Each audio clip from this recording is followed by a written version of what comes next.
খবরের শুরুতেই দেখে নেব আজকের সংবাদ শিরোনাম। নতুন দল ঘোষণার আগেই শুভেন্দুকে নিয়ে বড় মন্তব্য, কি বললেন হুমায়ুন? অবশেষে জানা গেল হুমায়ুন কবিরের নতুন দলের নাম। ঘোষণার আগেই সামনে এলো বড় তথ্য। বারবার কেন মাইক বিভ্রাট? অন্তর্ঘাত নয় তো?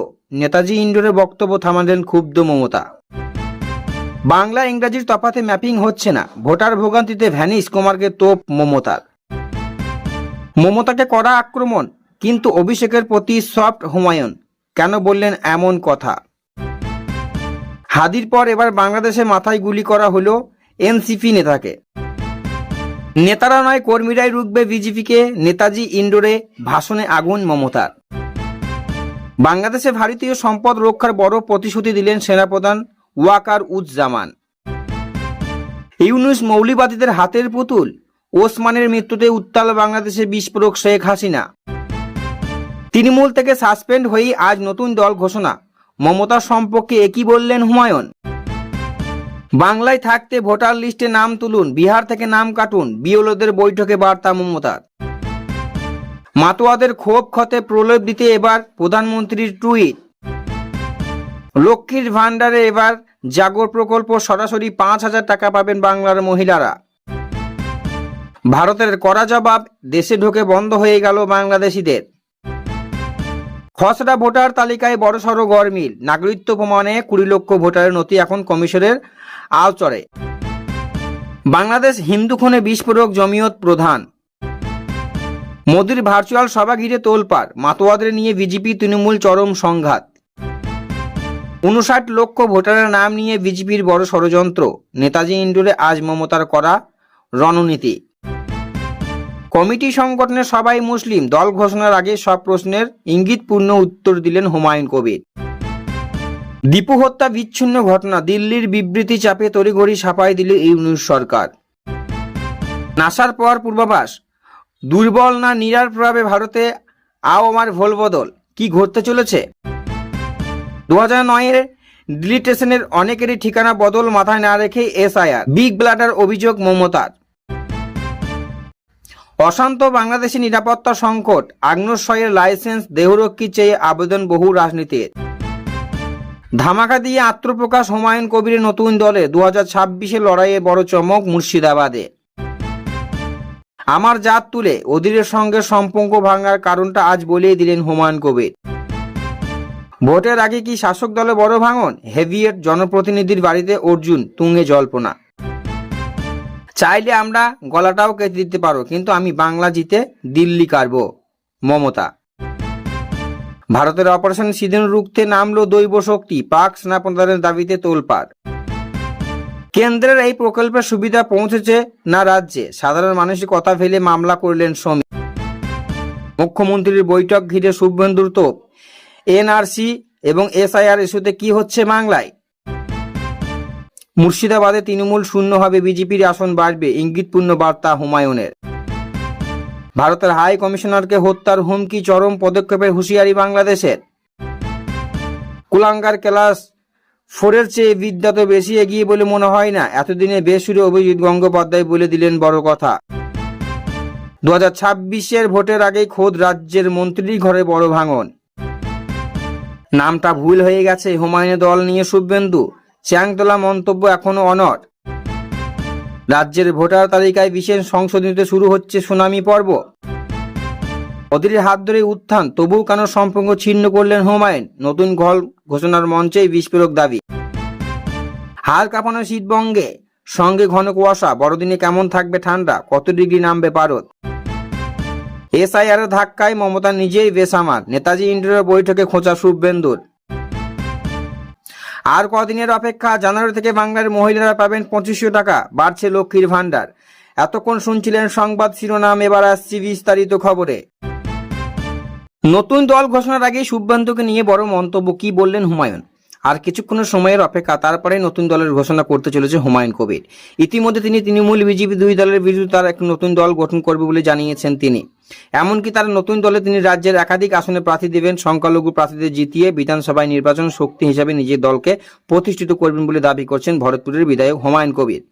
তবে হুমায়ুন বাবুর এই নতুন দল নিয়ে নানা মহলে চর্চা চলছে। অনেকেই বলছেন তিনি নাকি বিজেপির কথায় চলছেন, আবার অনেকে বলছেন তিনি তৃণমূলের কথায় চলছেন।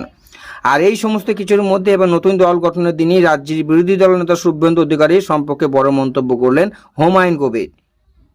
ইতিমধ্যে বাবরি মসজিদে শিলান্যাস করে বিতর্কের মুখে পড়েছিলেন হুমায়ুন বাবু, যার প্রবল বিরোধিতা করেছিলেন রাজ্যের বিরোধী দলনেতা শুভেন্দু অধিকারী সহ বিজেপির একাধিক নেতৃত্ব। তারা সকলেই বলেছিলেন বাবর ভারতবর্ষকে ধ্বংসের চেষ্টা করেছিল, সেই বাবরের নামেই কেন মসজিদ করতে হবে, কেন অন্য কারো নাম মসজিদ করতে পারলেন না হুমায়ুন কবির। আর এই পরিস্থিতিতে আজ তিনি যে নতুন দল গঠন করতে চলেছেন তার ফর্মুলা কি হবে, সেই দল কিভাবে চলবে তা ইতিমধ্যে তিনি জানিয়ে দিয়েছেন। তবে রাজ্যের বর্তমান শাসক দল বিরোধী দল সম্পর্কে আজ নিজের ভাবনায় কথা তুলে ধরলেন হুমায়ুন কবির। এক্ষেত্রে শুভেন্দু অধিকারীকে নিয়ে বড় মন্তব্য করেছেন তিনি। এদিন সাংবাদিকদের প্রশ্নের উত্তরে হুমায়ুন কবির বলেন, শুভেন্দু অধিকারী আদ্যপ্রাপ্ত একটা রাজনৈতিক ব্যক্তি, সাম্প্রতিক দলে গিয়ে দলের পক্ষে কথাবার্তা অনেক কিছু উল্টোপাল্টা বলেছেন, কিন্তু তিনি একজন রাজনীতিবিদ, একটা রাজনৈতিক পরিবারের সদস্য, তার সঙ্গে ব্যক্তিগতভাবে মেলামেশা করা যায়, তার সম্পর্কে কোনো রকম বাজে ধারণা আমার নেই বলে জানিয়েছেন হুমায়ুন কবির। নেতারা নয় কর্মীরাই রুখবে বিজেপিকে, নেতাজি ইন্ডোরে ভাষণে আগুন মমতার। কলকাতা নেতাজি ইন্ডোরে স্টেডিয়ামে কলকাতা পার্শ্ববর্তী 3 জেলার বুথ লেভেল এজেন্ট বিএলওদের নিয়ে গুরুত্বপূর্ণ বৈঠক করেছেন তৃণমূল কংগ্রেস সুপ্রিমো মুখ্যমন্ত্রী মমতা বন্দ্যোপাধ্যায়। এই বৈঠক প্রায় 14,000 বিএলও উপস্থিত ছিলেন। বৈঠক থেকে এসআইআর ইস্যুতে ফের একবার নির্বাচন কমিশন কেন্দ্রের শাসক দল বিজেপিকে তীব্র আক্রমণ করেন তিনি।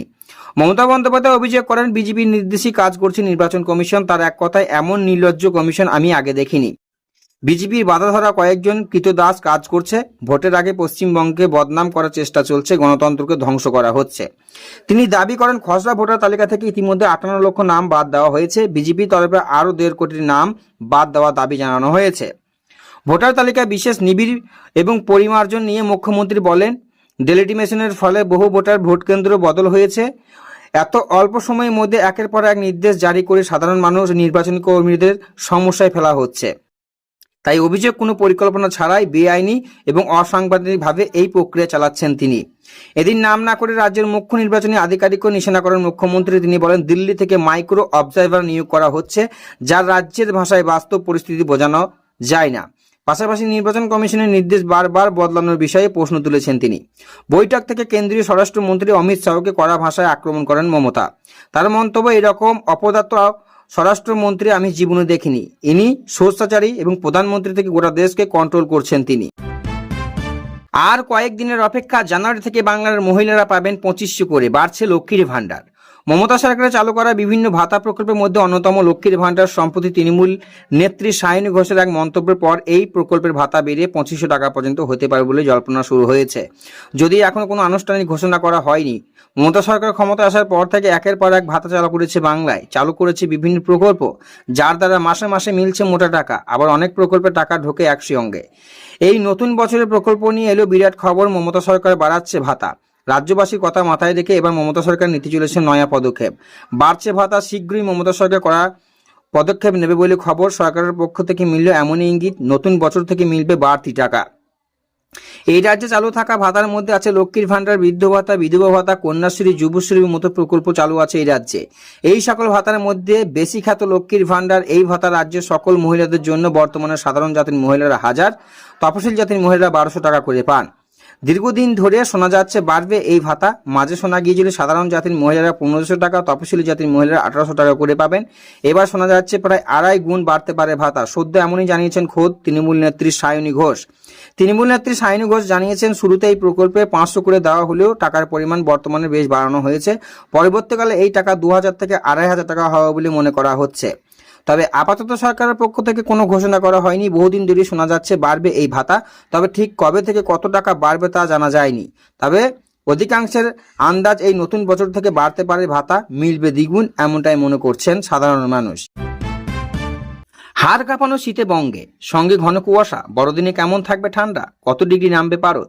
বঙ্গে শীতের দাপট ক্রমশ বেড়েই চলেছে। ভোর সকাল থেকে ঘন কুয়াশা চাদরে ঢেকে যাচ্ছে একাধিক জেলা।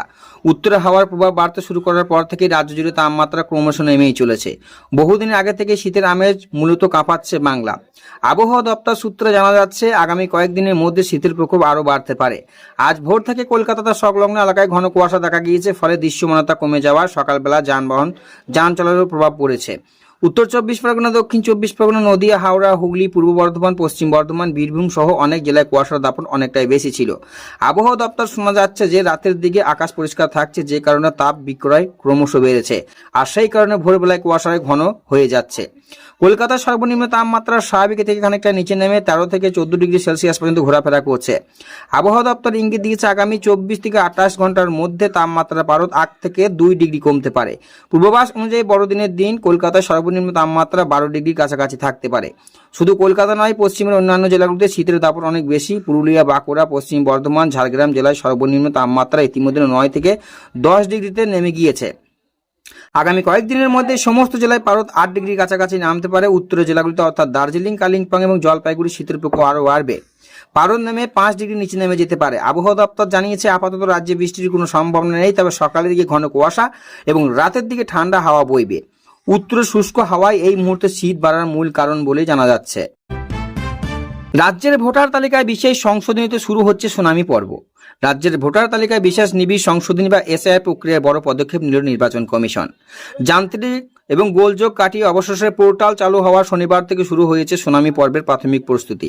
মূলত 2002 সালের ভোটার তালিকার সঙ্গে অসংগঠিত থাকা ব্যক্তি এবং বয়সের ব্যবধানে গড়মিল রয়েছে এমন ভোটারদের শুনানির নোটিশ পাঠানো হবে। কমিশন সূত্রের খবর, নোটিশ পাওয়ার পর সংশ্লিষ্ট ব্যক্তিদের শুনানির প্রস্তুতির জন্য অত্যন্ত 7 দিন সময় পাবেন। এই বিশাল কর্মযজ্ঞে স্বচ্ছতা বজায় রাখবে প্রায় 4000 মাইক্রো রোল অবজারভার নিয়োগের পরিকল্পনা করেছে কমিশন। কেন্দ্রীয় সরকারি সংস্থার কর্মীদের বিশেষ পর্যবেক্ষক হিসাবে নিয়োগের বিষয়ে শনিবার উচ্চ পর্যায়ে বৈঠক হয়েছে। 25শে ডিসেম্বরের পরেই পুরোদমে শুনানি শুরু হওয়ার সম্ভাবনা রয়েছে। পর্যবেক্ষকরা প্রতি ধাপ খতিয়ে দেখবেন, কোনো অসঙ্গতি থাকলে দ্রুত ঊর্ধ্বতন কর্তৃপক্ষকে জানাবেন। তথ্য যাচাইয়ের মাধ্যমে একটি নির্ভুল ভোটার তালিকা তৈরি করাই এখন কমিশনের মূল লক্ষ্য। রাজ্যের নতুন খসড়া ভোটার তালিকা অনুযায়ী 2002 সালের নথিতে নাম নেই এমন প্রায় 30 লক্ষ ভোটার তথ্য যাচাই শুরু করেছে নির্বাচন কমিশন। ইতিমধ্যে 20 লক্ষ মানুষ তাদের প্রয়োজনীয় নথি এবং বিএলওদের কাছে জমা দিয়েছেন। মূলত পাসপোর্টকে নাগরিকত্বের প্রধান প্রমাণ হিসেবে পেশ করেছেন অধিকাংশ আবেদনকারী। তবে রাজ্য এবং জাল পাসপোর্ট চক্রের সক্রিয়তা থাকার প্রতিটি পাসপোর্ট সত্যতা যাচাই করতে থানা এবং অধিবাসন দপ্তরের সাহায্য নেওয়া করার নির্দেশ দিয়েছেন আইএসওআর। কমিশন সূত্রের খবর, কোনো নথিতে সামান্যতম অসঙ্গতি ধরা পড়লে সংশ্লিষ্ট ভোটারকে সরাসরি শুনানির সম্মুখীন হতে হবে। যোগ্য ভোটারদের আধিকারিক সুরক্ষিত রাখতে ভুয়ো নাম বাদ দিতেই এই কঠোর পদক্ষেপ। এই শুনানি প্রক্রিয়া তদাকারীদের জন্য মাইক্রো অবজারভারদের বিষয় প্রশিক্ষণের ক্ষেত্রে ব্যবস্থা করা হয়েছে। আগামী 24শে ডিসেম্বর প্রশিক্ষণের পর বড়দিনের ছুটি মিললে রাজ্য জুড়ে শুরু হবে চূড়ান্ত শুনানি পর্ব। ভোটার তালিকার স্বচ্ছতা বজায় রাখাই এখন কমিশনের প্রধান লক্ষ্য। ডিএ কি কেবল সরকারের দেওয়া? মুখ্যমন্ত্রীর দাবিতে তোলপাড় রাজ্য, মিলল কড়া জবাব। মুখ্যমন্ত্রী মমতা বন্দ্যোপাধ্যায় ডিএ প্রদানকে বাধ্যতামূলক নয় বলে দাবি করা রাজ্যের রাজনীতিতে তীব্র বিতর্ক শুরু হয়েছে। তিনি জানান, সরকার প্রতি বছর 18% করে মহার্ঘ ভাতা দিচ্ছে। তবে এই বক্তব্যে কড়া বিরোধিতা করে কর্মচারী সংগঠনগুলো জানিয়েছে, আদালত আগেই ডিএ কর্মীদের আইনি সাংবিধানিক অধিকারী হিসেবে স্বীকৃতি দিয়েছে। এটি কোনোভাবে সরকার দয়ার দান নয়, বরং দ্রব্যমূল্য বৃদ্ধির সাথে সারসাম্য রেখে নতুন কাঠামোর একটি অপরিহার্য অংশ। এদিকে সংগ্রামী যৌথ মঞ্চ এবং confederation of state government appointment মুখ্যমন্ত্রী 18% ডিএ প্রদানের তথ্যকে চ্যালেঞ্জ জানিয়েছেন। তাদের দাবি, গত 5 বছর ধরে কিস্তিতে মোট 18% ডিএ দেওয়া হলেও এটি নিয়মিত প্রক্রিয়া নয়। সুপ্রিম কোর্টে ডিএ মামলার রায় বর্তমানে সুরক্ষিত রয়েছে। এই পরিস্থিতিতে ডিএ এবং ঐচ্ছিক বলা আদালত অবমাননায় সামিল হতে পারে বলে আশঙ্কা প্রকাশ করেছেন কর্মচারী এবং কৃষকদের পকেটে কি এবার ঢুকবে না পিএফ কিষানের টাকা? কেন্দ্রের এই কড়া নিয়মে ঘুম উড়ল অন্নদাতাদের। প্রধানমন্ত্রী কিষাণ সম্মান নিধি প্রকল্পের সুবিধা পেতে এবার ফার্মার আইডি বাধ্যতামূলক করল কেন্দ্র। অ্যাগ্রিস্ট্যাক উদ্যোগের অধীনে এই ডিজিটাল পরিচয়পত্র ছাড়া পিএম কিষাণ যোজনার পরবর্তী কিস্তি টাকা আটকে যাওয়ার সম্ভাবনা প্রবল। এই আইডিতে কৃষকদের জমির রেকর্ড, চাষাবাদ এবং আয়ের যাবতীয় তথ্য সংগৃহীত থাকবে। মূলত স্বচ্ছতা বজায় রাখতে এই প্রকৃত সুবিধাভোগীদের কাছে সরাসরি সরকারি অনুদান পৌঁছে দিতে এই বড় সিদ্ধান্ত গ্রহণ করেছে প্রশাসন। অনলাইনে আবেদন করতে কৃষকদের সংশ্লিষ্ট পোর্টালে আধার কার্ড, জমির নথিসহ এবং কেওয়াইসি প্রক্রিয়া সম্পন্ন করতে হবে। সাধারণত লিঙ্কযুক্ত মোবাইল নম্বর, ওটিপি যাচাইয়ের পর জমির খতিয়ান, রেশন কার্ডের তথ্য দিয়ে এই আইডি তৈরি করা যাবে। পিএম কিষাণ ছাড়াও ভবিষ্যতে সার, বীজ, অন্যান্য কৃষি প্রকল্পের সুবিধা পেতে এই ডিজিটাল কার্ড অপরিহার্য। নিরবিচ্ছিন্ন সরকারি সহায়তা নিশ্চিত করতে কৃষকদের দ্রুত এই নিবদ্ধীকরণ শেষ করার পরামর্শ দেওয়া হয়েছে।